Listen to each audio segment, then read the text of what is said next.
Olá, terceirão. Vamos agora para a aula de Sociologia, aula de número 6, página 22. Aqui então, aula de número 6, página 22. Vai tratar de dois conceitos, né? No seu título, Estado e Poder Político. Esse conceito de Estado ele é vasto, ele pode aparecer como uma questão de território, delimitação geográfica, ele pode aparecer também como um Estado dentro das várias dimensões políticas, né? O Estado enquanto nação, um Estado enquanto os poderes divididos, então o Estado representando o governo federal, estadual e municipal. Lá na página 22, antes do exercício de Sociologia, você vai ver alguns conceitos aí, são 6, né? Conceito número 1, de política, ciência da organização e do direito das sociedades. É um conceito moderno, né, oriundo após as revoluções, a Revolução Francesa e a Revolução Industrial. Então está dentro daquela questão que se traduz de modernidade e liberalismo. Atividade pela conquista do poder do Estado, que está ligado a um poder de um Estado moderno, de um poder de um Estado que vem pós o absolutismo. Modo de governar ou influenciar a opinião pública pelos partidos. Um outro conceito de política que é o conceito muito vinculado ao senso comum.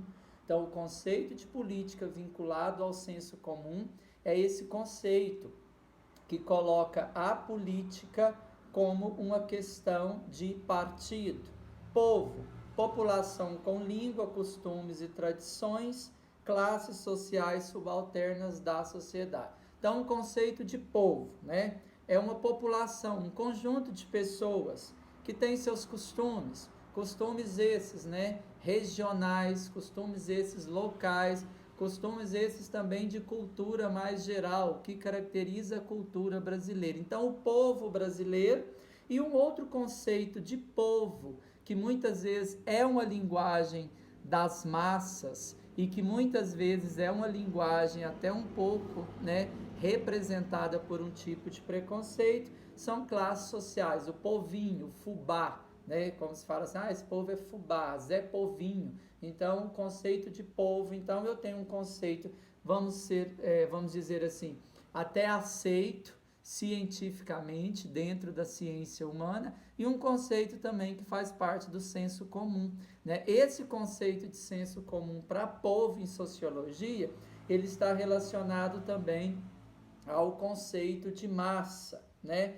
Depois, número 3, aí na página 22, o conceito de nação, né? Comunidade de um ou mais povo com mercado e moeda comum.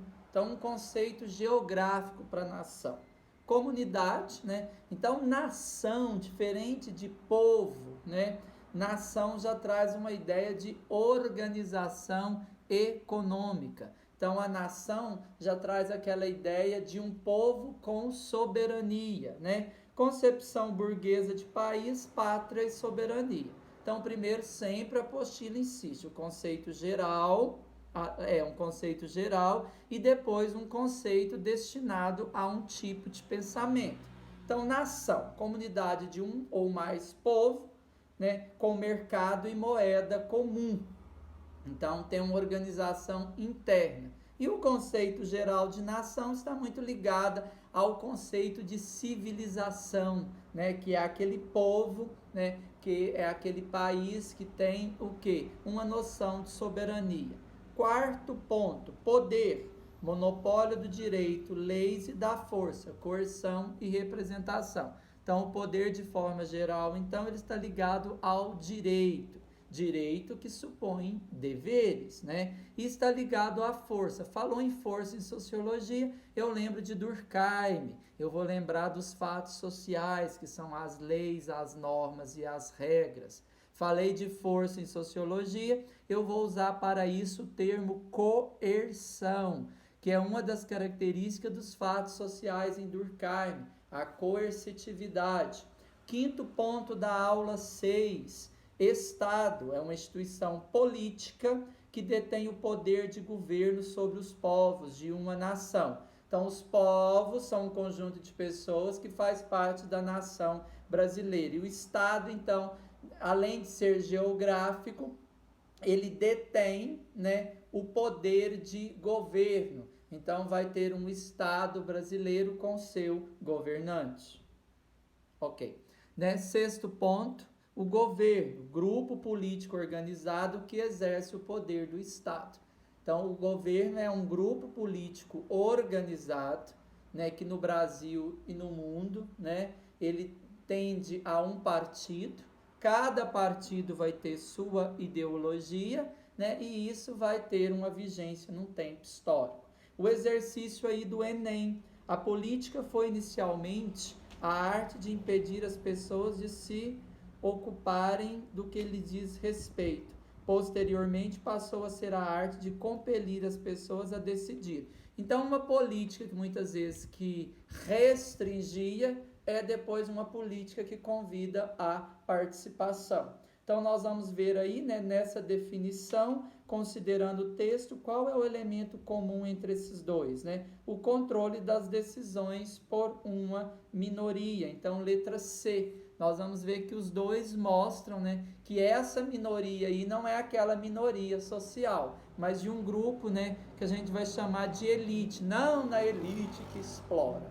Entenderam, né? Então, o universo da política, nós vamos ver então que o universo da política na página 22 e 23, né, ele vai mostrar assim qual que é o fim último da política, quais são os significados da política, grifa aí na apostila, né, que nós vamos ver então que o amplo conceito de política, né, e essa política que vira uma ciência política, que é ver a organização do poder, a organização dos grupos que vão direcionar um Estado.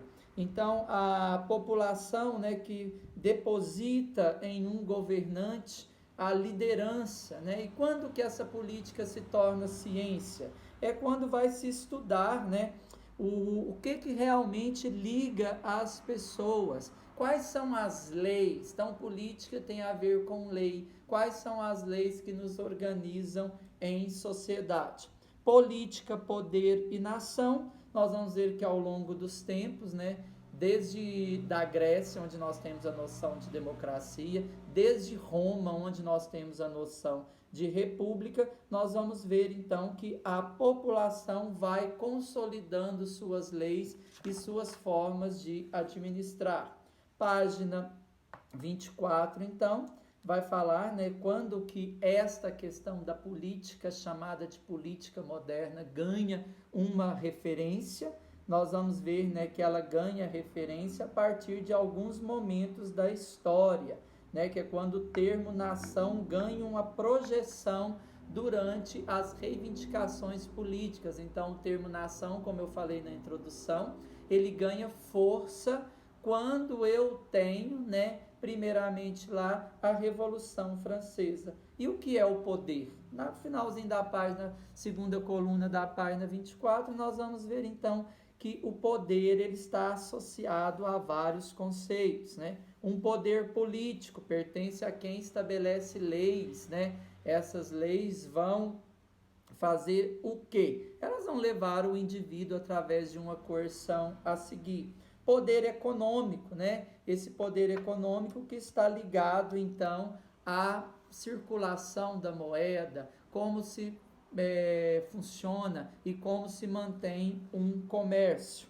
Página 25 para frente, nós vamos ver aí, né, o que é um Estado, nós vamos ver os filósofos que trabalham com esse Estado, como é o caso aí, né, do filósofo materialista Thomas Hobbes, que chamou o Estado de Leviatã, né, é um monstro mitológico, organizador do caos, que inspira o Estado totalitário surgido no século XX, né, então vocês vão dar uma observada aí nesse pensamento de Thomas Hobbes na página 25.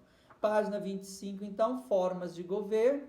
Nós sabemos que essas formas de governo, né, elas vêm de um período monárquico para um período republicano. Então, nós vamos ver aí o que foi próprio desse regime monárquico, que eu vou ver então os teóricos, os absolutistas, e depois nós vamos ver, né, esse período monárquico, ele parte para um parlamentarismo monárquico, que tem origem na Inglaterra e vai inspirar também outros países da Europa, e a página 25 termina falando sobre a questão da república, né, que originalmente do latim. Essa questão da república surge em Roma, onde quer se dizer coisa pública. Nós vamos ver aí então como que foi feito essa ideia inicialmente e como essas formas de governo estão presentes no mundo de hoje. Página 26, o último ponto então é sobre a divisão dos poderes, né? Isso é uma revisão de matéria do segundo ano, né? Nós estamos nesse período de revisão. Então, nós vamos ver que o pensador francês Montesquieu, que é autor da teoria dos três poderes, né? A obra dele, O Espírito das Leis, vai desmembrar essas formas de poder, onde eu vou ter o legislativo, o executivo e o judiciário. Ao acompanhar minha aula pela apostila, dá uma grifadinha, anote no seu post-it, anote também assim em alguma ficha ou no seu próprio caderno, essa diferenciação dos conceitos. Isso costuma aparecer muito na prova da UFO, principalmente na sua segunda etapa. Lá no Word, então, vocês têm a sequência dessa aula, tá bom? Beijão para vocês, carinho de sempre do anjo da turma. Tchau, tchau.